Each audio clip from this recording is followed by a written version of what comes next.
말씀은 사도행전 15장 6절에서 21절까지의 말씀입니다.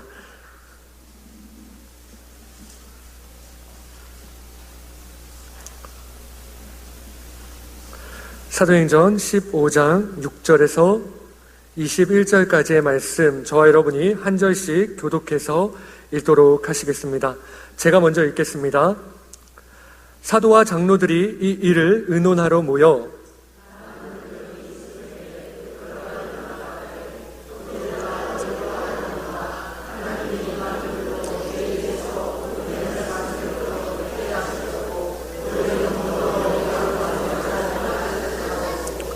또 마음을 아시는 하나님이 우리에게와 같이 그들에게도 성령을 주어 증언하시고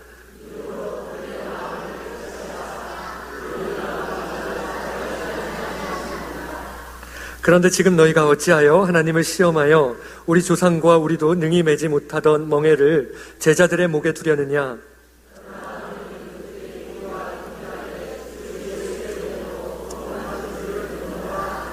온 무리가 가만히 있어 바나바와 바울이 하나님께서 자기들로 말미암아 이방인 중에서 행하신 표적과 기사에 관하여 말하는 것을 듣더니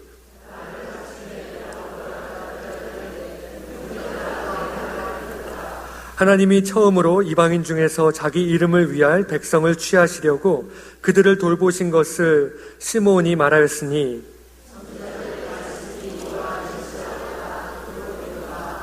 이후에 내가 돌아와서 다윗의 무너진 장막을 다시 지으며 또 그 허물어진 것을 다시 지어 일으키리니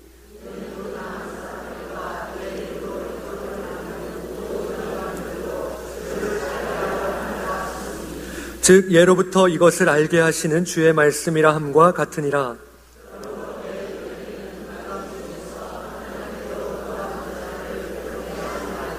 다만 우상의 더러운 것과 음행과 목매어 죽인 것과 피를 멀리하라고 편지하는 것이 옳으니 이는 예로부터 각 성에서 모세를 전하는 자가 있어서 안식일마다 회당에서 그 글을 읽음이라 하더라. 아멘. 여러분 저희들은 살아가면서 수많은 선택을 하면서 삽니다. 무엇을 할 것인지, 하지 말 것인지, 어떤 곳을 갈 것인지, 가지 말 것인지, 또 이 길을 가야 할지 아니면 이 길을 가지 말아야 하는 것인지, 이것을 해야 하는지 말아야 하는지, 저희들은 이렇게 수많은 선택 속에 살아가고 있습니다. 저 역시 오랜 세월을 사신 어른들 앞에 부끄럽지만 짧게 산 이 삶 가운데서도 수많은 선택의 기로를 만났고 또 이 많은 선택의 길 가운데서 어떠한 길을 선택할지 고민도 참 많이 했었던 것 같습니다. 그리고 그 순간의 선택으로 인해 삶의 방향이 바뀌기도 하는 경험을 저도 체험해 본 적이 있습니다. 여러분, 이처럼 우리는 수많은 선택의 기로에 앞서 수많은 선택을 하며 살아갑니다. 그리고 어떠한 선택으로 인해서는 감사하기도 하고 또 어떠한 선택으로 인해서는 후회하기도 하며 실수하기도 합니다. 그렇다면 우리가 이 선택의 기로를 만나게 되었을 때 수많은 선택 가운데 과연 우리의 선택의 기준은 무엇이 되어야 할까요? 오늘 말씀을 보면 이처럼 교회가 선택의 기로 앞에 서게 됐을 때 바르고 참된 결정을 내렸던 한 사람을 만나볼 수 있습니다. 그래서 이 시간에는 예루살렘 공회에서 이방인의 할례 문제를 놓고 논의하는 본문의 말씀을 통해서 우리 삶의 선택의 기준은 무엇이 되어야 하는지에 대해 함께 생각해보는 시간이 되었으면 좋겠습니다. 먼저 할례의 참 의미에 대해서 저희들 함께 생각해보며 넘어가도록 하시겠습니다. 사도행전 15장의 말씀은 예루살렘에서 이방인 중 예수를 믿는 사람이 할례를 받아야 하는가, 할례를 받지 말아야 하는가라는 주제로 예루살렘 공회에 모여 회의하는 내용이 나오고 있습니다. 이 문제를 두고 예루살렘에 모인 지도자들의 의견은 양분되었습니다.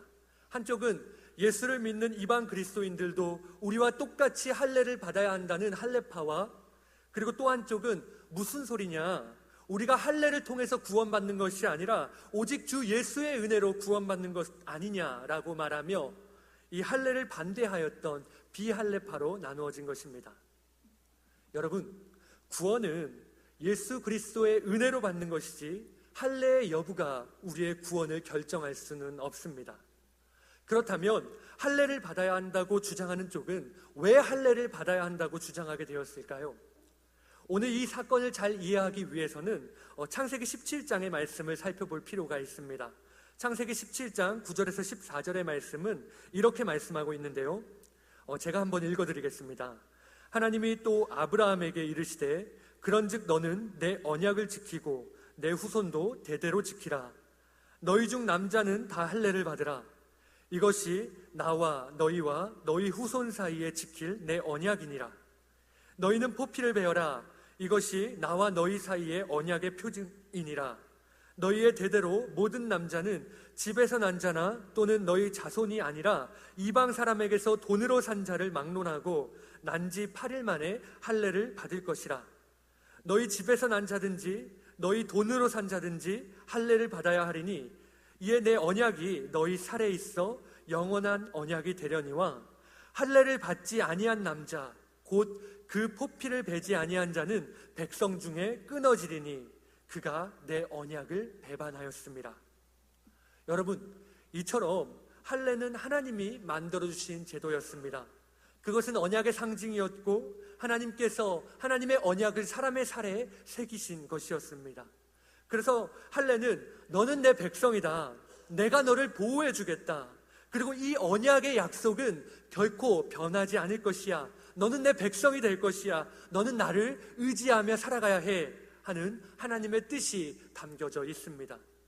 또한 할례를 받은 사람의 입장에서는 이제는 더 이상 내 능력과 내 의지로 살아갈 것이 아니라 전적으로 하나님을 의지하며 살아간다라는 표시가 바로 할례였습니다.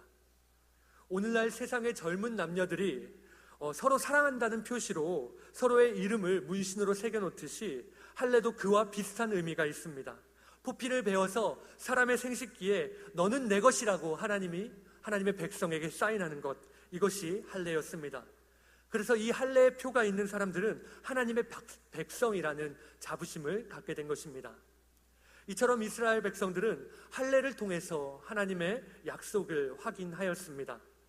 그러나 시간이 흐르면서 그들은 이러한 하나님과의 약속의 내용은 있고 하나님의 신뢰하는 것과는 상관없이 그것을 형식적으로 행하게 되었습니다. 즉 몸에서 할례를 해서 몸에 상처를 내기만 하면 자동적으로 하나님의 백성이 된다는 식으로 생각을 하게 된 것입니다. 그런 모습은 결국 초대 교회까지 내려와서 할례를 받지 않으면 구원이 없다고 주장하는 극단적인 이런 지경에까지 이르게 된 것입니다.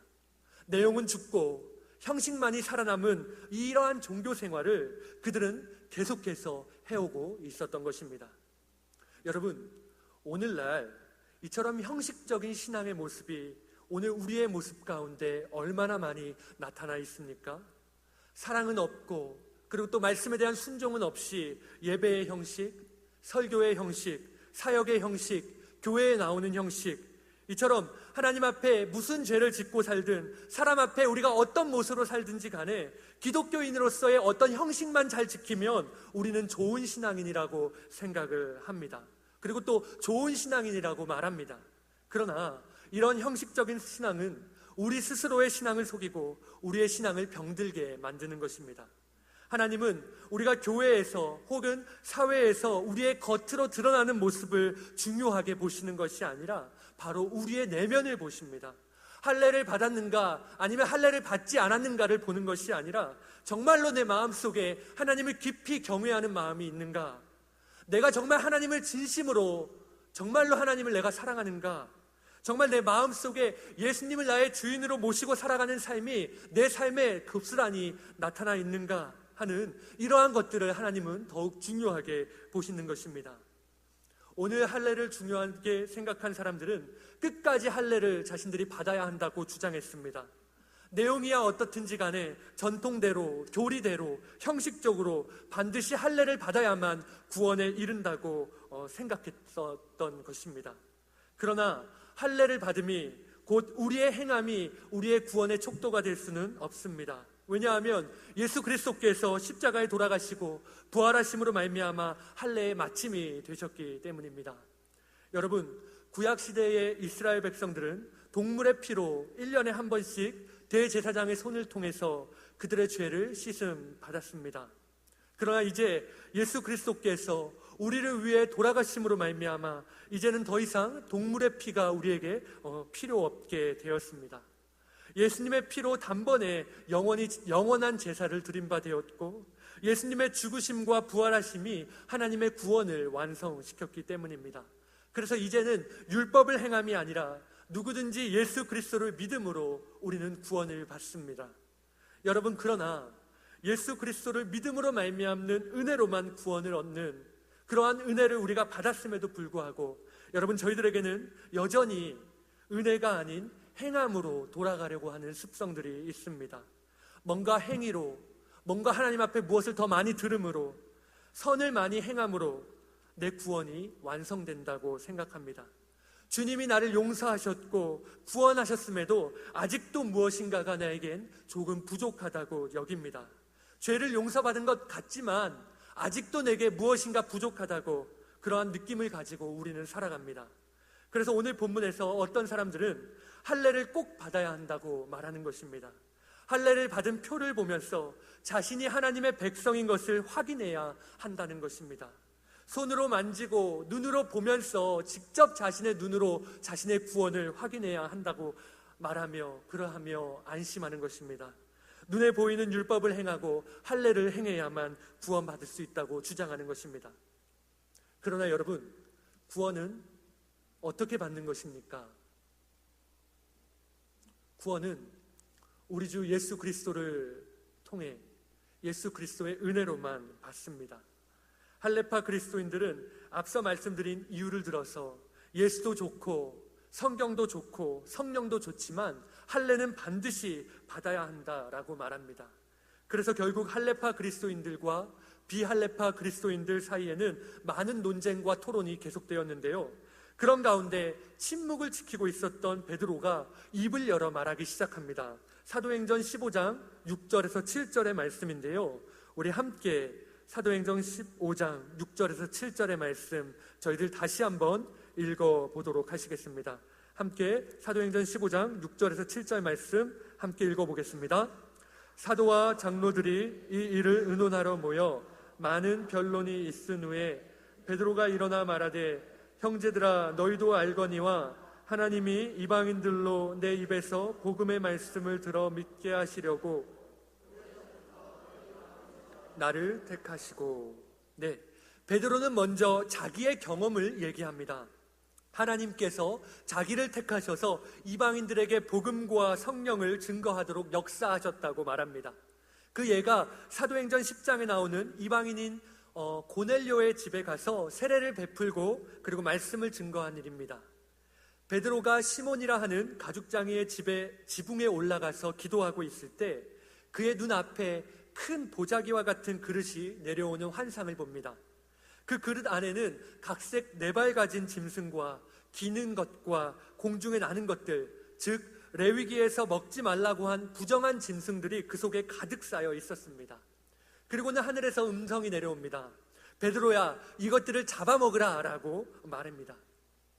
베드로는 그 말에 대답합니다. 주님, 그럴 순 없습니다. 저는 지금까지 깨끗하지 않은 것을 먹지 않았고 먹을 수도 없습니다. 그러자 하늘에서는 다시 이렇게 얘기합니다. 하나님께서 깨끗하다 하신 것을 내가 속되다 하지 말라. 이러한 일이 3번이나 반복된 이후에 그릇은 다시 하늘로 올라갑니다. 여러분, 이것은 이방인의 구원을 말하는 것이었습니다. 하나님이 친히 이방인의 구원의 문을 열어준 것입니다. 그래서 베드로는 하나님께서 이방인에게 복음을 전하게 하셨다는 말로 지금 이야기를 시작한 것입니다. 베드로는 이 말을 한 다음에 두 번째로 다음과 같은 말을 합니다. 8절의 말씀입니다. 또 마음을 아시는 하나님이 우리에게와 같이 그들에게도 성령을 주어 증언하시고, 즉 하나님이 우리에게만 성령을 주실 줄 알았는데 이방인에게도 성령을 주셨다는 것입니다. 이처럼 베드로는 고넬료의 사건을 근거로 하여 이방인의 자유를 강력하게 주장한 것입니다. 계속해서 베드로는 9절과 10절에서 믿음으로 그들의 마음을 깨끗이 하사 그들이나 우리나 차별하지 아니하셨느니라. 그런데 지금 너희가 어찌하여 하나님을 시험하여 우리 조상과 우리도 율법의 멍에를 감당하지 못하면서 어찌 이방인들에게 그 짐을 지우려고 하느냐. 이것은 합당하지 않다라고 말합니다. 여러분, 이 세상에 어느 누구도 율법을 온전히 순종할 수 있는 사람은 아무도 없습니다. 그러므로 이것들은 모두 인간들에게 무거운 짐일 수밖에 없습니다. 그래서 베드로의 결론은 우리와 같이 이방인들에게도 성령을 주셨다는 것과 그들이나 우리나 율법 때문이 아니라 할례 때문이 아니라 오직 주 예수의 은혜로 구원을 받는 줄을 믿는다는 것입니다. 여러분, 구원은 우리 주 예수 그리스도의 은혜로 받는 것입니다. 우리의 노력이나 우리의 행위나 우리의 강력한 기도나 어떤 신비한 체험에 의해서 얻는 것이 아니라 오직 예수의 은혜로 받는다는 것입니다. 그런데 사람들은 이처럼 단순한 진리를 믿지 못하고 항상 의심합니다. 믿는다고 하면서도 이것만으로는 아직 부족하지라고 생각하고, 믿지도 못하면서 자꾸 믿음 위에 무엇인가를 더하려고만 합니다. 그러나 여러분, 우리는 예수를 믿음으로 구원을 받습니다. 오늘 예수를 믿음으로, 그리고 예수님의 은혜로 우리가 구원받는다는 이 당연한 진리의 말씀이 우리의 마음에 새겨지는, 그리고 우리에게 주어진 이 하루하루가 믿음으로 살아가게 되는 그러한 하루가 되시기를 주님의 이름으로 간절히 소망합니다. 마지막으로 여러분, 하나님의 말씀이 우리의 결정의 기준이 됩니다. 오늘 예루살렘 회의에 있었던 이방인의 할례에 관한 논쟁을 깊은 논쟁 끝에 회의의 수장인 야고보 사도가 일어나서 결론을 짓습니다. 야고보는 사도와 장로들과의 변론과 그리고 베드로, 바나바, 그리고 바울의 말이 마친 후에 일어나서 회중들에게 오늘 본문 13절의 말씀처럼 형제들아 내 말을 들으라 라는 말로 선포하기 시작합니다. 그 내용의 말씀의 내용을 살펴보면 하나님이 모든 민족들 중에서 자신을 위한 백성을 마련하시려고 먼저 베드로를 시켜 이방인들에게 복음을 전하게 하신 것이라고 말합니다. 그리고 야고보 사도는 이 구약 성경의 아모스 선지자의 말씀을 들어 그의 의견을 제시하심으로써 이방인 그리스도인들의 할례 여부에 대한 회의의 결론을 내리게 되었습니다. 오늘 본문 15절에서 18절까지의 말씀 저희들 함께 읽어보도록 하겠습니다. 본문 15절에서 18절입니다. 함께 읽겠습니다. 선지자들의 말씀이 이와 일치하도다. 기록된 바 이후에 내가 돌아와서 다윗의 무너진 장막을 다시 지으며 또 그 허물어진 것을 다시 지어 일으키리니 이는 그 남은 사람들과 내 이름으로 일컬음을 받은 모든 이방인들로 주를 찾게 하려 함이라 하셨으니 즉 예로부터. 아멘. 방금 야고보 사도가 말한 아모스서의 저자인 아모스 선지자는 구약의 선지자로서 북이스라엘의 멸망 시점에 활동했었던 선지자였습니다. 이 아모스 선지자가 외친 것은 북이스라엘이 아수르에 의해 멸망당하게 될 것이라는 내용이었습니다. 그러나 그의 예언서 마지막 부분에는 이스라엘의 회복에 대한 부분을 말씀하면서 방금 읽은 말씀처럼 다윗의 무너진 장막을 다시 지을 것이라는 예언을 합니다. 이것은 남은 자들과 주의 이름으로 일컬음을 받는 모든 이방인들이 주께로 돌아올 것이라는 회복도 포함하는 내용이었습니다. 야고보 사도는 이 아모스서의 말씀을 들어 그렇기 때문에 이방인들이 돌아오는 것은 하나님의 뜻이라고 강조하고 있습니다. 그래서 야고보는 오늘 본문 19절의 말씀처럼 이방인 중에서 하나님께로 돌아오는 자들을 괴롭게 하지 말자라고 말했습니다. 이것은 할례 때문에 이방인들이 주께로 돌아오는 것을 막아서는 안 된다는 것이었습니다. 그리고 이것이 바로 예루살렘 회의의 최종 결론이었습니다. 여러분, 이처럼 오늘 야고보 사도가 내린 마지막 결론은 우리가 믿음 안에서 어떠한 결정을 할 때 무엇에 근거를 하여 결정을 해야 하는가 하는 것을 바로 알 수 있게 합니다. 앞서 베드로와 그리고 바울과 바나바가 말한 것은 그들에게 하나님께서 개인적으로 나타내 보이신 기적과 표적을 들어서 말한 것이었습니다. 그러나 우리가 신앙적인 결론을 내릴 때 개인적인 체험이나 환상에 의해서만 결정하거나 결론을 내리지는 않습니다. 우리의 결정의 모든 것은 하나님의 말씀과 일치해야 합니다. 야고보 사도는 오늘 이 회의의 결론을 통해 이것을 입증한 것입니다. 구약의 아모스 선지자를 통하여 예언된 말씀이 바울과 바나바와 그리고 베드로가 경험한 내용과 일치하고 있음을 지금 그는 말씀을 통해 보여주고 있는 것입니다. 사랑하는 성도 여러분, 이처럼 오늘 저희들이 살아가면서 맞이하게 될 수많은 선택의 기록 가운데서 우리의 결정의 기준은 오직 성경 말씀이 되어야 합니다. 여러분, 우리의 삶의 최고의 권위는 바로 성경 말씀에 있습니다. 그래서 웨스트민스터 소유리 문답의 두 번째 문답을 보면 하나님께서 우리가 하나님을 영화롭게 하고 즐거워하는 삶을 살아가는 데 있어 어떤 규칙을 우리에게 주셨습니까? 라고 묻는 질문에 신구약 성경에 기록된 하나님의 말씀이 우리가 하나님을 영화롭게 하고 그분을 즐거워할 것을 알려주는 유일한 규칙이라는 것을 말해주고 있습니다. 여러분, 우리의 삶의 규칙과 기준은 오직 하나님의 말씀에 있다는 사실을 믿으시기 바랍니다. 우리가 이 사실을 알고 사람의 말에 우리가 귀를 기울이고 사람의 말에 우리의 결정을 결정짓는 것이 아니라 또 어떠한 프로그램이나 세상의 흐름에 귀를 기울이는 것이 아니라 오직 하나님의 말씀에 우리의 귀를 기울여야 하겠습니다. 그래서 하나님의 뜻을 찾고 또 그 뜻을 따라가야 하겠습니다. 오늘 이 시간 저와 여러분이 우리의 삶의 모든 기준이, 우리의 삶의 모든 규칙이 성경 말씀에 있으심을 믿으시고, 그렇기에 우리가 늘 성경을 연구하고 또 배워서 우리가 어떤 결정을 하든지 간에 늘 성경을 기준으로 선택할 수 있는 저와 여러분 되시기를 소망합니다. 그리고 그 하나님의 뜻을 쫓아가심으로 무엇이든 하나님의 뜻을 따라 바람직한 결정을 하는 저와 여러분 되시기를 주님의 이름으로 간절히 소망합니다. 기도하시겠습니다. 사랑의 하나님 아버지, 신구약 성경에 기록된 하나님의 말씀이 우리가 하나님을 영화롭게 하고 즐거워하는 삶을 살아가는 데 있어 가장 중요한 규칙임을 믿고, 오늘 야고보 사도처럼 우리 삶의 모든 선택이 하나님의 말씀이 될 수 있도록 도와주시옵소서. 늘 말씀을 읽고 묵상하며 하나님의 뜻을 구하고 어떤 선택을 하든 말씀대로 선택할 수 있는 저희들 되게 하여 주시옵소서. 그리하여 저희들이 매 순간 선택의 기로에 서게 될 때 바람직한 선택과 결정을 할 수 있는 저희들 될 수 있도록 도와주시고, 우리의 모든 삶이 말씀대로 믿는 삶, 그리고 말씀대로 사는 삶이 될 수 있도록 도와주시옵소서. 감사드리며 예수님 거룩하신 이름으로 기도드립니다. 아멘.